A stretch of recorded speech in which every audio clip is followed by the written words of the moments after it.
All right, well, let's get started. Thank you all for joining us today for the final webinar in our series for 2025, our Life and Justice, Life, Peace, and Justice series for 2025. I am Jean Welch Hill, Executive Director of the Washington State Catholic Conference, and I'm joined today by my colleague Tracy Yackley. I do want to thank Stephanie for joining us today from Florida. Stephanie Gray Connors is an international speaker and author, originally from Canada, now residing in Florida. She spent the past 2 decades traveling the world to deliver pro-life lectures at universities, churches, conferences, and other venues. In 2017, Stephanie was a presenter for the series Talks at Google, and in 2019, she participated in a historic 8-woman debate at La Ciudad de las Ideas, an event similar to TED Talks. Stephanie has authored the books on IVF for the Dignity series, My Body for You, a pro-life message for a post-Roe world, on assisted suicide for the Dignity series, as well as Love Unleashes Life, Abortion and the Art of Communicating Truth. Stephanie has also been a contributing author to several other books, and you can learn more about her at her website, loveunleasheslife.com. Thank you again, Stephanie, for being with us, and I will turn it over to you. Well, thank you so much for having me and for all of you for tuning in. When it comes to the topic of assisted reproductive technologies and in vitro fertilization, or IVF in particular, we're increasingly seeing news headlines about this very topic. And some of them are very startling, very shocking. There was one story that perhaps we're all familiar with that was in the news recently about a couple originally from China, now living in California, who were found to have 21 young children in their home. The wife was 38, the husband was 65, and all 21 children, it appeared, were conceived as a result of IVF and surrogacy. And this couple, was one of the allegations rather was that there was abuse going on in the home with these children. And that obviously raised alarm bells about the industry of IVF and of surrogacy. And then you have, famous people like Paris Hilton, who recently had 2 children in the last few years via surrogate. And yet she has also been on record mentioning that she has 20 boy embryos. So more than the 2 that have come to term have been created. There are cases we hear about of homosexual couples, whether 2 lesbians or 2 gay men, using surrogates, or in the case of lesbians, one of them gestating the child. But there have also been cases where you have homosexual couples, and there was a case in the last year or so where one of the male couples was a male in the couple was found to be a child's or a registered sex offender, I should say. So headlines like these, stories like these, naturally typically horrify people. So we, can have a visceral reaction to stories like that. And yet there are many stories that don't make the news that might be personal to us or people we know, in that there could be relatives of ours, people we go to church with, people that we work with who have pursued assisted reproductive technology, particularly in vitro fertilization. These may be not homosexual couples, not registered sex offenders, but a loving husband and wife who love the Lord and each other and desperately long for children. And when we hear of people like that who pursue IVF, there might be a sense within us that feels different versus these headline news stories that I gave examples of.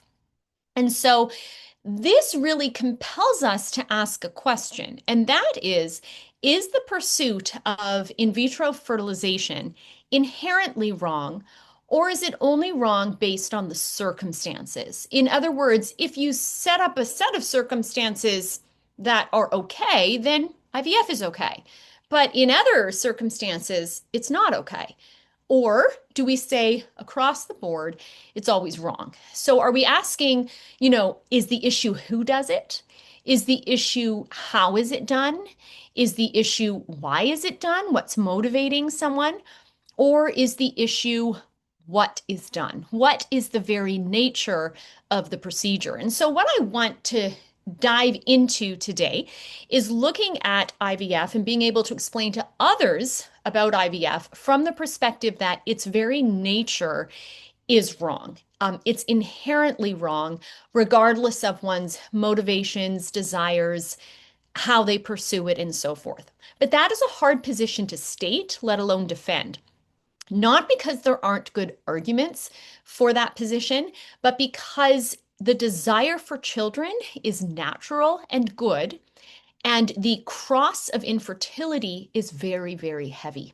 So if we say to someone, IVF is always wrong, not just these crazy news story cases, but even for that loving married couple, it's not ethical to do. People can feel like you're stabbing them in the heart. How dare you deny me, the ability to have a child like most other people can have. And so I think it's important before kind of going into the intellectual perspective of why one ought to be morally objecting to IVF, we need to speak to the importance of compassion for those who struggle with infertility, as well as having deep respect for those conceived by IVF. Because not only can objecting to IVF cause someone who struggles with infertility to feel hurt, but objecting to IVF can cause someone who was conceived that way to call into question their very value, their very existence, or even if they're willed by God. And so before I talk about the ethical concerns about IVF, I just want to address those two really fundamental points that I encourage you to always address as you engage on this issue with others. And then as we move into looking at why, by its very nature, IVF ought to be rejected, I then want to contrast it with a very important, bright, beautiful alternative, which is restorative reproductive medicine. Because when one says no to one approach to be fruitful and multiply, then it can make people feel hopeless, like there's no way to achieve that first command that God gave us. But there are alternatives to IVF, some that are very effective, and in some cases have shown to be even more effective than IVF. So let's first, though, look at these two important groups whose crosses or sufferings we need to speak to, and that is those who struggle with infertility and those conceived as a result of IVF. When I wrote my book, as was mentioned, I've written a book for the Dignity series by Word on Fire. Oops, my background blurring is blurring it, called On IVF.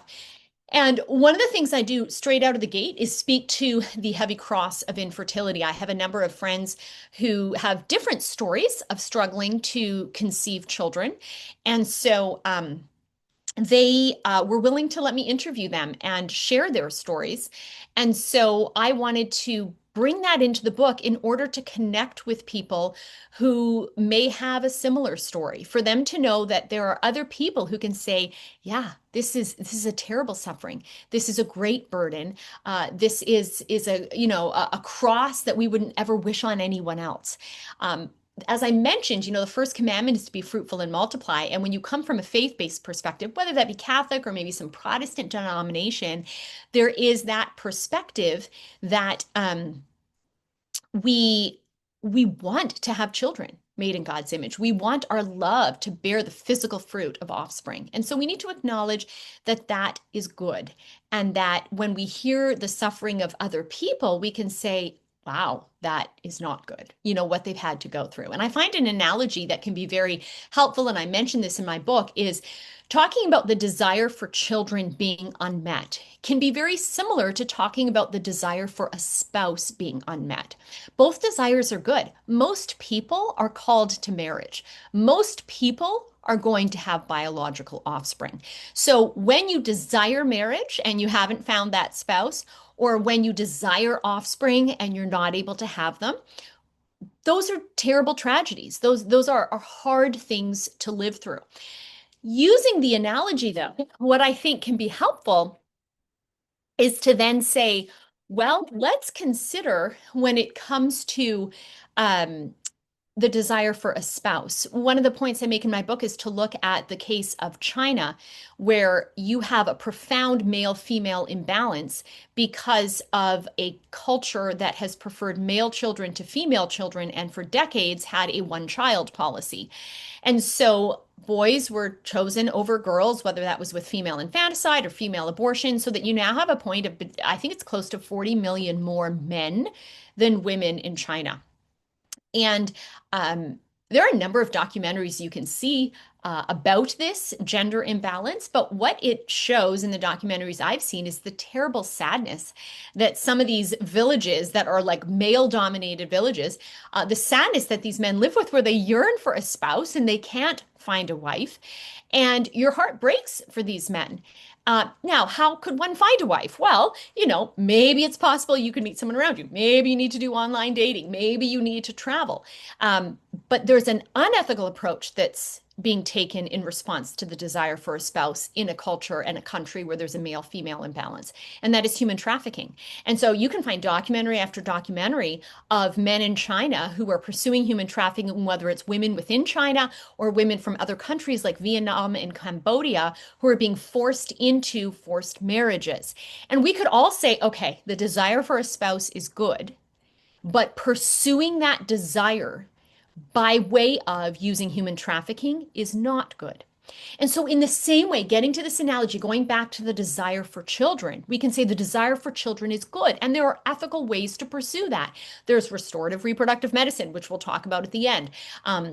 There is adoption, for example, there's fostering.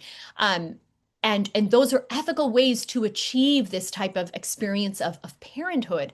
But just as there's an unethical way to achieve parenthood, kidnapping a child, for example, what we're trying to help people see is IVF would also be an example of an unethical way. It doesn't mean IVF and kidnapping children are the same thing. It's an analogy to make the point that an unethical action does not make a good or ethical desire ultimately good in the end, if we fulfill it in an unethical way. In other words, the ends doesn't justify the means. So having a child, having a spouse is not justified by way of doing something immoral to get to those good ends.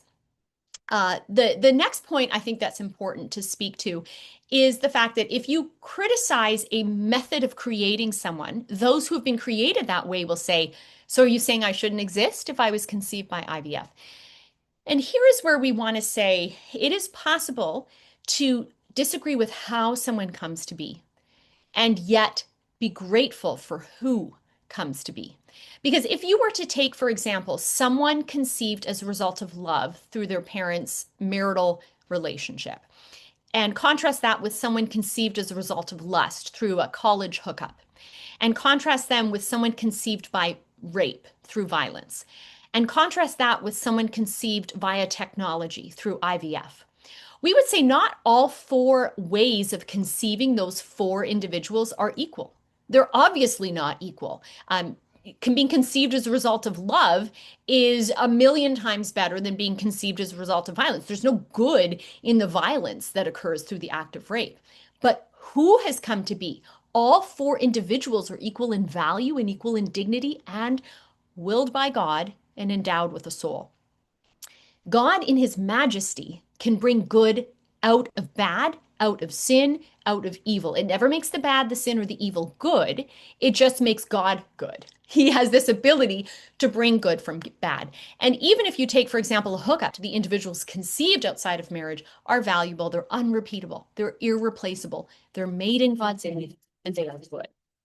So having said that, why then object to IVF? And I think understanding why we should object to IVF has to begin with how IVF even works, the basics of it. You basically are creating life in vitro, in glass, in a lab, in a petri dish, as opposed to as the fruit of sexual intimacy, and then consequently in the mother's body after the sexual act has occurred.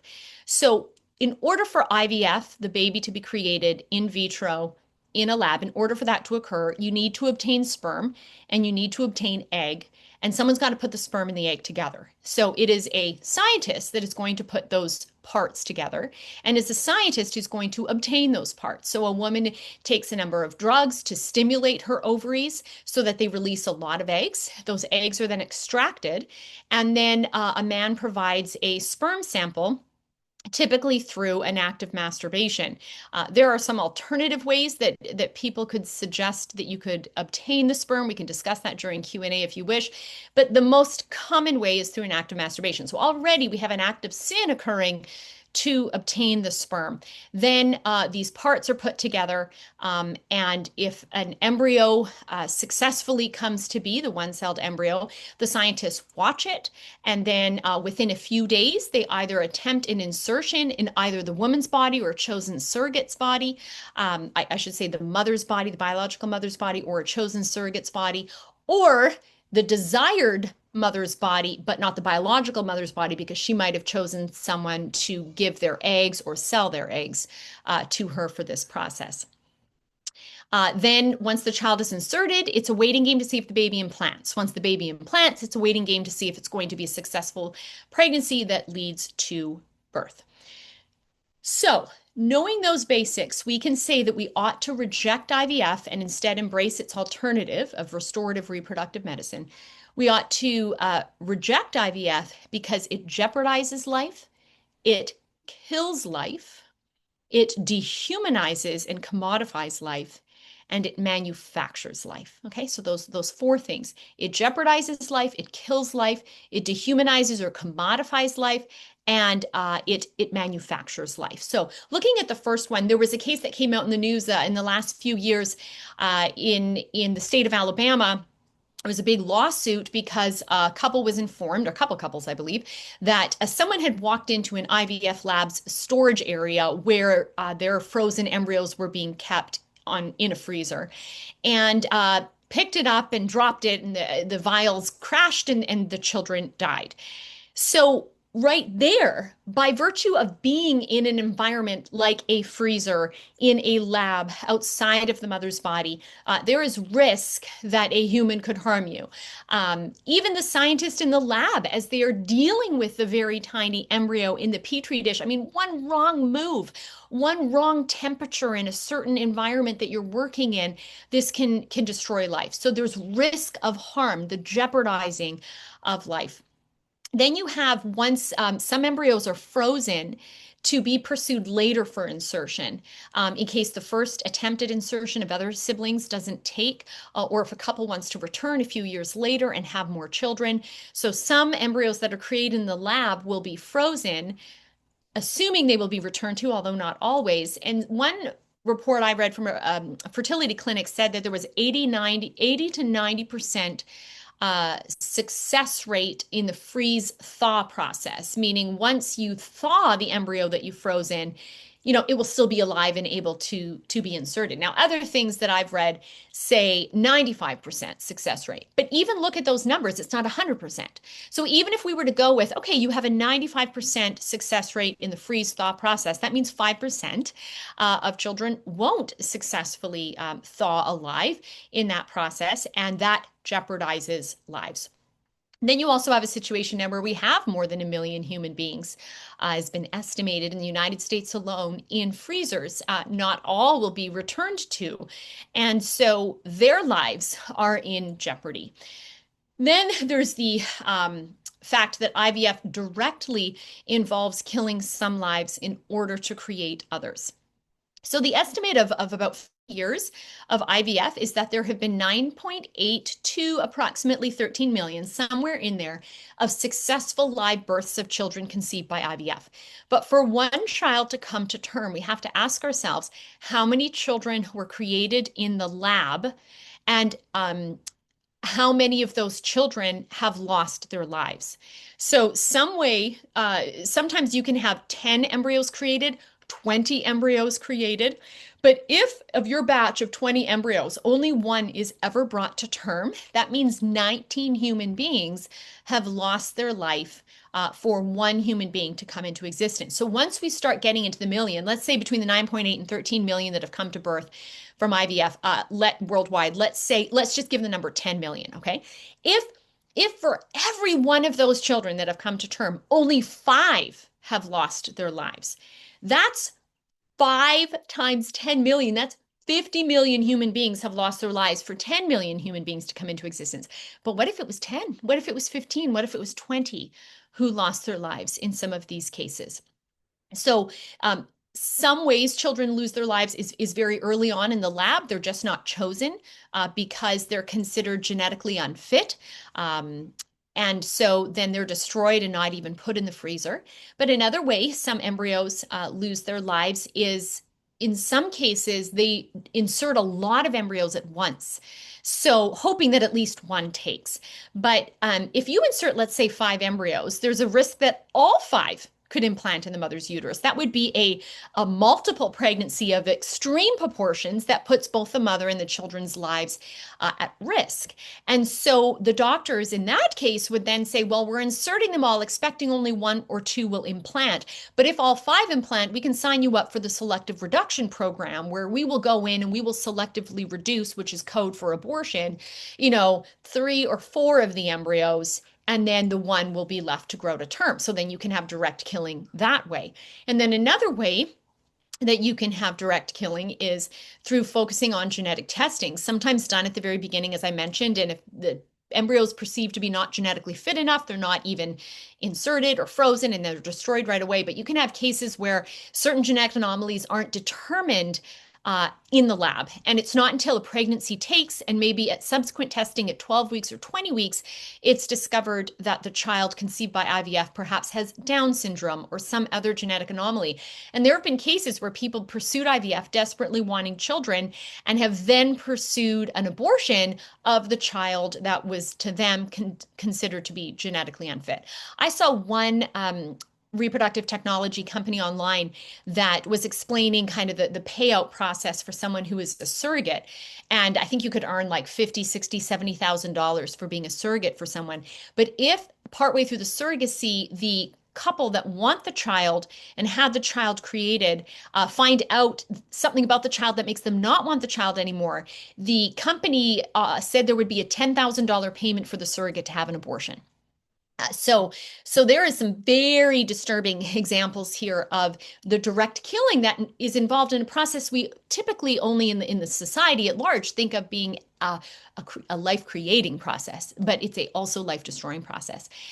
Okay, so IVF jeopardizes life. IVF kills life. Then there's IVF kind of just dehumanizes and commodifies life, treats the human person who is a subject as if instead they are an object. So we see this with, for example, the grading of embryos. I have a friend whose sister-in-law pursued IVF, and she even talked about her frozen embryos with the language the lab used. Oh, we only have one embryo left, but it's a C minus. And she was kind of all down and negative about it because it wasn't her A plus embryo, which she had already attempted to have inserted. So just as you grade a paper in a school, A, B, C plus, C minus, embryos are graded, and that you think, I can say this as a parent, it would be terrible to say, oh, well, my one child I would say is like a B plus kid and my other one just kind of a C minus. I mean, it's so dehumanizing. I would never speak of my born children that way. And yet that is the language being used to speak of preborn children in the process of IVF. There's also a eugenics mentality, as I mentioned at the very beginning, by checking the embryos in the lab before insertion or even going in the freezer for genetic fitness and certain genetic conditions, and then dismissing right away certain embryos if they fall into certain categories, is a dehumanizing thing. It's profoundly mistreating in our mentality and our actions towards another human person. Then there's the exchange of money that goes on. In some countries, you cannot get money for giving your sperm or your eggs. But in the United States, you can be compensated. And so companies will often incentivize college-aged women to become egg sellers, even though they call them egg donors, because they say, you could pay off your student loan, you could get a down payment for a home, you could go on an exotic vacation, because you can get paid $10,000 or more to go through a round of selling your eggs. If you sell your sperm, you make less money, but sperm sellers can sell their sperm very frequently. And so you see this commodification mentality about human gametes, that although the sperm and the egg are not whole humans, they are different from all our other parts in that they are the parts that have this capacity to be used for the creation of another human person. And there should be a sense of reverence or respect for that. The other objection that we should highlight for people is the fact that at the end of the day, IVF manufactures a human person. And because you could find someone who say, okay, I don't believe in jeopardizing life. I don't believe in killing life. I don't believe in dehumanizing or commodifying life. So I'm only going to support IVF for married couples. only if they don't use a sperm seller or an egg seller or a surrogate. They only use their own gametes. They don't make more than one or two embryos. They don't subject them to the freezer. They don't subject them to genetic testing. Couldn't we say in that case, it's acceptable? And we can say no, even in that case, it's not acceptable because it's manufacturing life.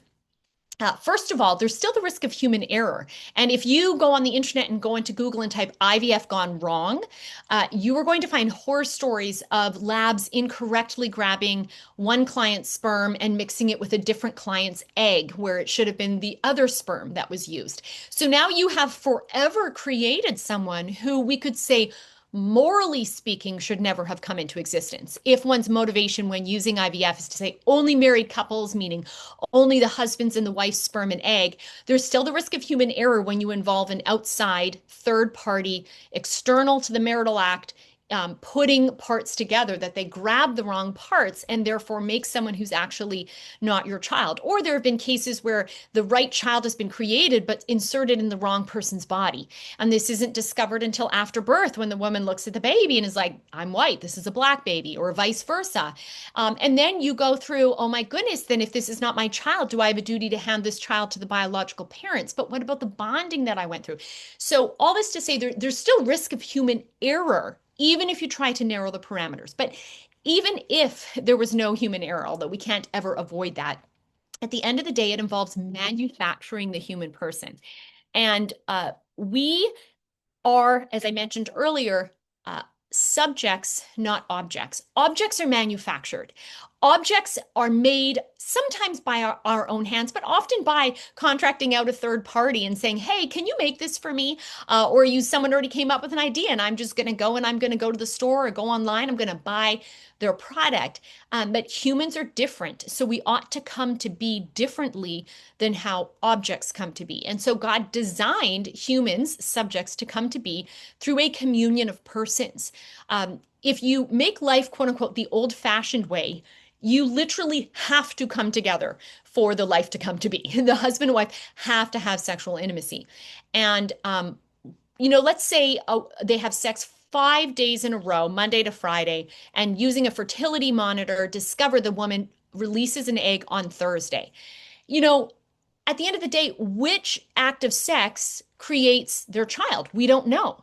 There's kind of a hands-on, no pun intended, and a hands-off attitude of, well, it could have been Monday, it could have been Tuesday. And even regardless of the day, the amount of sperm that is released in each ejaculation, which sperm was it? We don't know. Again, a hands-on, a hands-off. There's this receptivity. What moment? Was it during an act of sex itself that the life came to be? Probably not, because the egg can be released perhaps the next morning after you had sex, when the husband's gone to work and the woman's driving to the hairdresser and his sperm is still alive in her body, and suddenly her body releases an egg. And so the union of sperm and egg occur as she's driving to the hairdresser. She won't know that, but there's still a communion of persons because the child is coming into existence beneath the mother's heart. So you have the communion of persons in the sexual act. You have the communion of persons coming into existence between the mother and the child beneath the mother's heart. But what about with IVF? You have the opposite of a communion of persons. You have disunity, you have disassociation, you have fracturing. For the eggs to be retrieved, the man is not necessary. He could be there holding his partner, wife, girlfriend, whoever's hand, but his presence is not necessary for the eggs to be extracted. For the sperm sample to be obtained, could his wife be in the room? Yes, but her presence isn't necessary for the sperm sample to be obtained. Could the couple ask to be at the clinic when the sperm and egg are brought together in the lab and kind of wait outside looking through a window? I suppose they could. I've never heard of that happening, but that isn't necessary for the scientist to be able to successfully execute creation of life in glass. So everything is ultimately separated out. No one has to be together. Whereas with sexual intimacy and life beneath the heart, you're always having a communion of persons. The other thing is with IVF, we're contracting out to a third party external to one's marital covenant, the power of creating life. And that power is actually something God input into the height of the private sexual act between the two couple, which should be private to them and not not involve a third party. And so even though the act of sex isn't occurring per se with the third party that is making life in a lab, what comes from the height of the act of sex is being contracted out to a third party when it should be a private, intimate act, the fruit of two people coming together who receive life but don't force it into existence. With IVF, there's this sense of, I've got to make this happen, take this part, you're the best at this, you put it together, be as successful as possible. Whereas with sexual intimacy, you can time your sex, you can use fertility monitors, you can know when you think it's most likely you'll conceive. But at the end of the day, you are sitting back in a receptive position. Will this actually happen? And so there's a whole very different mentality. One almost makes it seem as if we have a right to a child, and we don't. A child is a gift, just like a spouse. We don't have a right to a spouse. A spouse is a gift. The moment we claim we have a right to someone else, then they are almost like a possession. We are superior, they are inferior. But a spouse to another spouse is an equal. A parent to a child is an equal. I can't claim a right to a child or a right to a spouse. There has to be this sense of I receive the gift of who the other person is.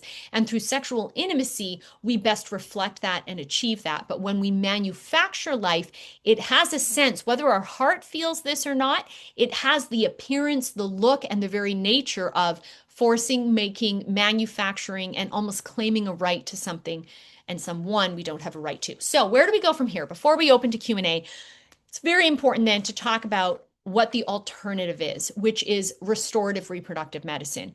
Because if we're going to say having children is good and that we should be fruitful and multiply, then how can we best achieve that when our bodies in some way are broken and we don't seem to be able to achieve that? So the beauty of restorative reproductive medicine is that first word, restorative. It's all about getting the body back to how it was meant to be, its natural designs. And so if a woman, for example, is in her natural fertile period, from when her period began at 13 to maybe, menopause at 50 or so, if it's within that time period, it's natural for her to be fertile. Fertile, as a Canadian, I often say fertile. I need to remember the American language, the pronunciation. But my point is that that's natural. So if you've got, let's say, a 30-year-old woman who's having a difficult time conceiving, then rather than overlook why she could be having a difficult time conceiving and just say, well, let's do IVF, let's pursue a surrogate, we say, okay, what could be wrong in your body or your husband's body that we can correct, that we can restore? So for example, and I give stories of this in my book, if someone has PCOS, which is polycystic ovarian syndrome, where there are a lot of cysts on the cervix, so that when a woman's not cysts on the cervix, cysts on the ovaries, so that when the ovary tries to release an egg in its natural monthly cycle, the cysts create a hard, leathery skin around the ovary, such that the egg can't properly get out. So if the egg can't properly get out, then the sperm don't have an egg to get to. So in that case, rather than IVF, which a lot of people would say you should do if you have PCOS, you can do what's called a wedge resection surgery. And I give a beautiful example in the book of a friend of mine who pursued this. Who wasn't able to conceive and has now had 4 live births. She's also had a couple miscarriages, but 4 live births because a simple surgery was done where a wedge was created in the ovaries, and the skin thinned out so that when the egg was going to be released, it actually could get out and fertilization occur naturally in her body. You also have endometriosis surgeries that can occur. A lot of people would say you need endometriosis, you need IVF if you have endometriosis, but if you get a good surgeon, then you could do surgery and hopefully try to conceive that way. In my own experience, although my personal struggle has not been to conceive children, it has been to be able to sustain pregnancy. So of my majority of pregnancies, they have ended in miscarriage. I had my first pregnancy was a miscarriage. Then I had my second child, my daughter Violet. Then I had 3 miscarriages in a row before having my next daughter, Molly. And repeat miscarriages like the 3 in a row that I had, also at my age in my 40s, are a classic case where someone would say, you need IVF. But from a restorative reproductive medicine perspective, we said, well, no, what could be wrong with my body, especially at my advanced age? Oh, I'm low in progesterone. So the fix is very simple. You actually just get blood work. And if you identify that your progesterone is low, which mine is when I'm pregnant, then you have a doctor who regularly prescribes progesterone and monitors your blood and adjusts your dose and decides how long in the pregnancy you need it. And I credit my doctor as saving my two daughters' lives because of the simple fix, the restorative reproductive medicine perspective of the use of progesterone in pregnancy to sustain a pregnancy rather than do a runaround of using assisted reproductive technologies. So there's so much more that I could say, but I see we have just over 20 minutes of questions, which I would love to leave for questions to respond to some specific things that you might have. So I will leave it there and wait for the first question. Excellent, Stephanie. Thank you so much. That was a whole lot of information and really helpful. And I'm going to ask Father Moore if you would like to unmute and ask your questions, because I know they've sort of changed over the course of her talk. If you want to speak to what your final question might be. Well, first of all, Stephanie, thank you so much for joining us here on this corner of the country. We often feel very apart from the rest of the country and ignored. And when I saw your face, I was like, I've seen her on YouTube. This is amazing. So I'm just so blessed that you would take your time for us. I have a couple questions that came up, and I'll just ask them in the order that they came through in the chat. First, you mentioned other means of obtaining sperm. This isn't directly related to IVF, but with restorative reproductive technology, a lot of times you need a sample of the sperm in order to diagnose where the infertility is coming from. Is it from the man? Is it from the woman? In seminary, we talked about perforated condoms being used during the sexual act as a way to get sperm within an act that the church would see as valid. Are perforated condoms allowed? And two, are there other means that I don't know about that I could advise couples about? Yeah, great question. So, in terms of other means for a sperm sample, I'm not aware of others uh, other than the perforated condom, I should say, or an act of masturbation, which obviously we both would morally reject. Um, However, I would say that the National Catholic Bioethics Center, ncbcenter.org, if you haven't already connected with them, they are amazing. They're based in Pennsylvania and they just seem to always have really awesome answers and they're to be totally trusted, morally speaking. So they would be a great resource to dive deeper into with this. My understanding is yes, if you are obtaining a sperm sample for a test, not to use IVF, because even if you didn't masturbate to get the sperm sample in the case of IVF, you're still handing the sperm over if you obtain it through sexual intimacy to a third party and then having the third party manufacture life, which should be received, not manufactured. But in the case where someone were to say, okay, well, what if we're just trying to know if the issue is on the man's side as opposed to the woman's side? And perhaps he has a low sperm count or no sperm count. And we want to know if there's something, maybe he could have a surgery or something that could be done. So what I have heard can be done is for the husband and wife to have sex with a perforated condom so that the majority of the ejaculation would be inserted into the wife's body. But because the condom is still there, you've punched holes in it, but you're obviously still going to hold some back. And then that's taken to a lab for testing. I will say, and that's why I would ultimately defer to the NCBC. Sometimes I think to myself, but you're still handing some of it off to a lab. And I get you're testing it, but shouldn't we just be like in this situation of total giving? But my understanding is that's kind of the norm recommended for couples where the husband needs to have the test done. But at the end of the day, I would default to the NCBC. I've got two more questions, and I'm going to ask them until Jeannie cuts me off. Second, my question is about categories. So a lot of what you've described about IVF is just deeply distasteful. The idea of reduction after pregnancy. I mean, the doctor has to go in and decide which of these children gets to live and which doesn't, right? It's horrifying. That said, some of the things that you described, and you started to talk about it in the manufacturing life section, some of the things you described can be overcome with choices or technologies. Is there a way in which IVF can be made moral? in seminary, we talked about no, it's inherently evil. I was hoping you could provide some additional clarity on which of the things you talked about are the inherent evils Mm. versus which of the things are simply just deeply distasteful in the way it's carried out today and why we should advocate. A lot of times you use distasteful in public debate, but you use inherently evil in internally in the church. Yeah, so I would say with that final point that you're manufacturing life and particularly contracting out a third party external to the marital relationship. Because yes, it kills, but what if we did it where it didn't kill? Yes, it dehumanizes and commodifies, but what if we didn't subject the embryo to genetic testing? Now, some of this is so theoretical though, because I think, would you ever spend the amount of money IVF costs and find an IVF doctor that wants to always present high success rate to their patients?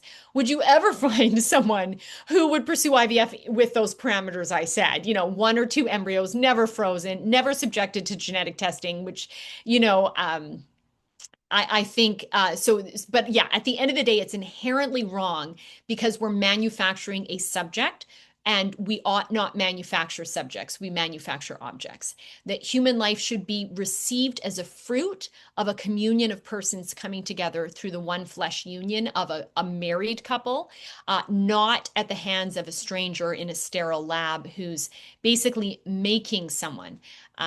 Yes, these children still have souls because, again, God works with any evil that we do. So if he can ensoul a child conceived in rape or conceived in lust through a hookup, of course he can endow a soul on someone conceived in technology.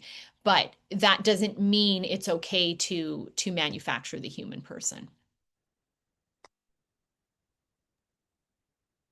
Father Moore, any more? I got one more if I'm allowed. Please Uh, go. Yep. this one is a little bit off of IVF, but I think you probably have expertise here that I don't want to let go as long as you're here. Um, one of the harder things that I hear, usually in the confessional when I'm talking to women, is their doctor has told them that if they get pregnant again, they're going to die. And the doctors use this as you have to get your tubes tied, you have to be on artificial birth control. And these women are terrified. They're terrified of getting pregnant again. They're terrified of even doing NFP. And I talk about success rates, but also NFP does depend on your ability to live it out. And if they make a mistake, it is a more significant mistake. So I've never figured out, and this is where I'd like your help. Where is this coming from? Like, what are these doctors diagnosing that causes all of these pregnancies to be so life-threatening? That's very interesting to me, especially given the number of women I hear from, because it's not just one weird, unique case. It's like a lot of women come to me with this. Hmm. And then two, how do we respond to it? I mean, the church is not afraid of telling people not to have sex. I know, I'm a celibate priest. Yeah. You know, is it just, well, then don't have sex? Or are there other responses we can give these women? Yeah, great question. Yeah, I think the first thing you need to do in these situations is find out and get the woman who's coming, obviously, for counsel to do more research perhaps into what specifically are they saying is going to be a life and danger situation for her. Does it mean a higher risk pregnancy, a lot more monitoring, or are we talking like your uterus is going to rupture like 100% and it's going to happen and you're going to die, you know? So first of all, the woman needs to make sure she has a clear understanding of what her actual risk of death is if she were to be pregnant, versus a higher risk pregnancy, which is going to involve a lot more monitoring. If she were to be in a situation where her very life is going to be very likely on the line, then yeah, I would say that's a situation where we would say the choice is to abstain, even within marriage. And I remember once talking to a phenomenal Catholic ethicist and he and his wife had ultimately had 8 children, but he told me there was a period of years where, for the safety of his wife, they abstained for years. Otherwise, there was a very strong likelihood of her dying. And so that, again, there's always crosses. For some people, it's infertility. For other people, it's having fertility that they actually are going to say no to, which is going to mean abstaining. And that could be a very heavy cross for such a couple. But if it were to be the case of we don't want to get pregnant because this very serious thing could happen, then I would say, well, the only ethical thing to do is abstain. Alternatively, if they were to get pregnant, then you take on the risk. You get as much medical care you can.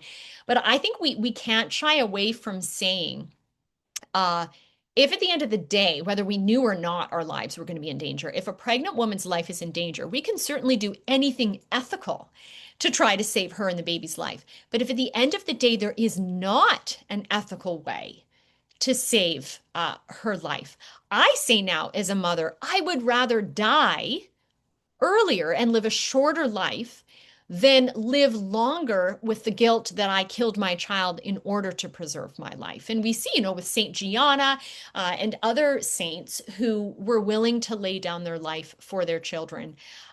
So certainly it would be a ethical reason to avoid sexual activity, to avoid getting pregnant in terms of, obviously not using birth control, but to use NFP if a couple wanted that approach, or full abstaining. And then if a high risk pregnancy occurs, you do your best to save both lives, but you never break the moral code, remembering, and this is actually what my miscarriages taught me. I knew this, but each loss reminded me, we are pilgrims on a journey. We can't get too comfortable in this life. Like, heaven is our home. That's our destination, not here. Because I remember struggling at one point with, like, what was the point of that? My baby died so young, or I was really sick and then the baby still died. Like, what was, and that impacted my other child. And, I wasn't able to interact with her as much. I was feeling so gross and always on the couch. And it's like, what was the point of that? And then I realized, oh my goodness, if I live with a eternal perspective, the point of that child's life was the child's life, not its length, not that I got to cuddle the baby, not that I got to feel good with a number of experiences that 20 years post-birth would hold for me. The value of that child's life is that they're made in God's image, willed by God, and now spending eternity with God. And so we also have to have that sense of detachment to our own lives, which I know is easier said than done. I hate, even like, oh my goodness, my husband and I've had to talk about, well, we should have a will. And, if one of us or both of us were to die, and you have these conversations, I hate this conversation. I don't want to think of this happening. But then we remember there has to be a sense of detachment even to our own lives and even to our families, because this world is not our home. Thank you so much, Stephanie. We've got a couple more for you. Do you have advice on finding doctors who help with restorative reproduction medicine? Yes. So restorative reproductive medicine comes under a whole bunch of names. Sometimes it's just called RRM. There's an international body called the International Restorative Reproductive Medicine, IRRM network. There's Creighton Fertility. If you search NAPRO Technology, Creighton. And if you actually search NAPRO doctors, there is a list of NAPRO certified physicians, and NAPRO Technology stands for Natural Procreative Technologies. And that's the same idea of restorative reproductive medicine. So if you were to search for a list, or you know what, Jean, I could even email it to you and you could put it in like show notes under the YouTube thing. You can find doctors trained in correcting underlying reproductive system flaws across the country. And in fact, I was super lucky. After we lost our first child, when I was pregnant with my second, I hadn't been on progesterone with the first. And a number of friends told me when I got pregnant again, like, get your progesterone checked. So I did, and it was fine. And then I said, can you just check it again a week later? And it was dropping. And so I freaked out and called my doctor's office. And I didn't have a restorative reproductive medicine doctor at the time. And the on-call doctor who took my call was like, well, sometimes progesterone drops because the pregnancy isn't meant to be viable, and you don't want to take progesterone because you just might want to let, nature take its course. And I like hung up the phone, was like, that doesn't satisfy me. And so I contacted a friend who knew, you might be familiar with Dr. George Delgado, an amazing pro-life physician. He actually has come up with the reversal of the abortion pill by using that same technology of progesterone. So progesterone really is, you can think of as progestate. It supports the gestation of a baby. So when, for example, you take the abortion pill, that's going to suppress progesterone. So someone who takes the first pill is like, oh my gosh, what did I do? Dr. George Delgado came up with this great response, which is actually you can get high doses of progesterone to counteract that and try to keep the baby in there. Well, that same same philosophy can apply to a miscarriage, not just an attempt at an abortion. If your body's low in progesterone, then the baby might start to detach. But then if you get progesterone, then you've got that robust uterine lining to keep the baby alive. So long story short, Dr. George Delgado got on through a friend, got on the phone with me, gave me a 3-day progesterone prescription and said, I can do this, but you got to find a NAPRO RRM doctor near you. And as God should ordain it, near where I live in Florida, literally 20 minutes away, is one of the best restorative reproductive medicine doctors in the country. People have traveled from all over to get his endometriosis surgery. He does it quite different than others and more long-term success rate with it. So praise God, I got connected to him, and so credit him also with saving the life of that baby, Violet, and my next one. So Wonderful. And Tracy and I had the pleasure of meeting Molly. yes. Who is adorable. So Yeah. one more question here. Can you please speak about the Catholic position on the adoption of snowflake babies? Good question. Well, the short answer is in my book, I actually have a whole appendix where I quote unquote address it. But what I say at the end of the day is actually don't land on a conclusive answer. So there is a debate going on in the church. Different highly respected moral theologians and ethicists are going back and forth on whether or not it is ethical to adopt embryos that are frozen who've been abandoned or handed over by their biological parents. Some people would argue that it's not ethical to have another party's embryo inserted in my body because that seems like it's almost carrying on the sin of IVF. How, if we're only supposed to come to be through sexual intimacy, then the only way technically a baby could ever get into my body, morally speaking, would be through sex with my husband. So another person's baby in my body could never happen if babies are only to get into our body through sex. And so some people would say, therefore, you can't put someone else's baby in your body. They might also say, when you do that, you can't conceive your own baby for 9+ months. The gestation of that child, plus the postpartum infertility that would naturally follow.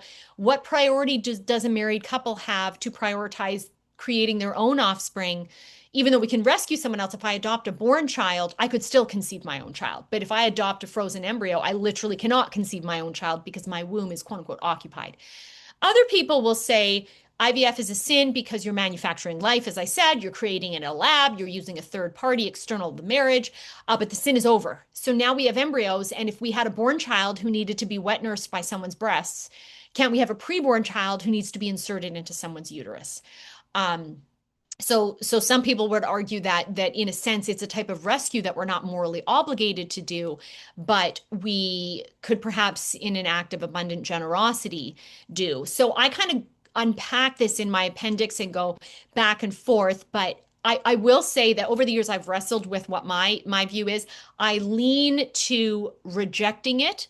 As much as it seems to be a noble thing. And the analogy I provide in my book is, imagine you have, it's kind of a weird situation, but to understand the point, you've got a mad scientist who does a crazy experiment and creates a whole bunch of babies in a lab.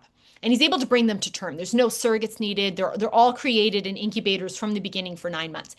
And in some weird motivation of his, he wants to create babies without kidneys. And he also wants to develop lab-made kidneys. And so his plan is to see if he can make humans without kidneys and make kidneys, all of this in a lab.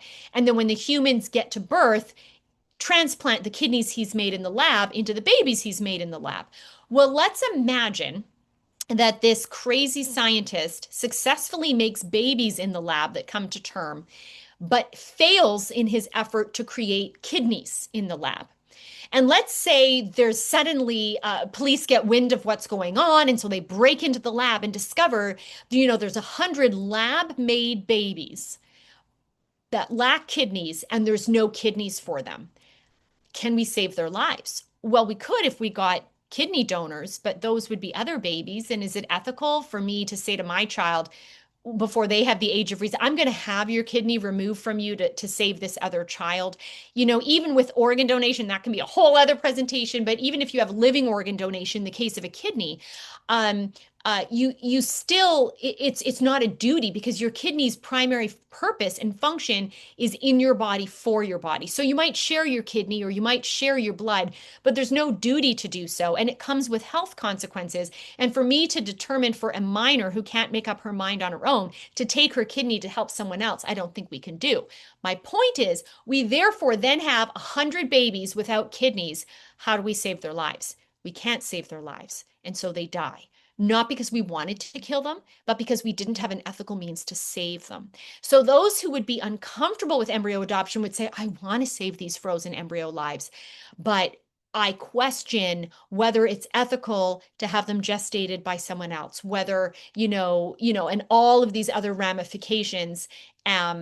But having said that, my understanding is this is still being debated, and I know people who have pursued successfully embryo adoption. And I certainly know the heart of the people who pursue embryo adoption is typically, the ones I know, is typically one of rejecting IVF, thinking it's terrible that these babies were made, and just saying, I want to rescue, these children. But I do unpack it in more detail in the book. Perfect. Thank you so much. Again, this has just been an incredible, I can't believe it. We have got so much information in just 1 hour. So I really do appreciate you being with us. I appreciate all of you for joining us again for our final webinar in the series. Uh, we will, Stephanie, if you will send us that information, we'll definitely send that Yes, list yes. out or put it in the YouTube. Mhm. Yep, that'd be great. And just want to let everyone know, please watch for our 2026 series. We're going to be talking some more about surrogacy. We're going to be talking about artificial intelligence. We will talk about end of life care, and we'll talk about our church's mission in a polarized world. And we'll have an in-person session with Braver Angel about how do we have civil conversations around hard topics. So please look for our list of webinars coming up. We'll have that coming out in our Advocacy Network bulletins. And if you aren't a member of our Advocacy Network, you can certainly join us at wacatholics.org. And again, thank you everyone for being with us today.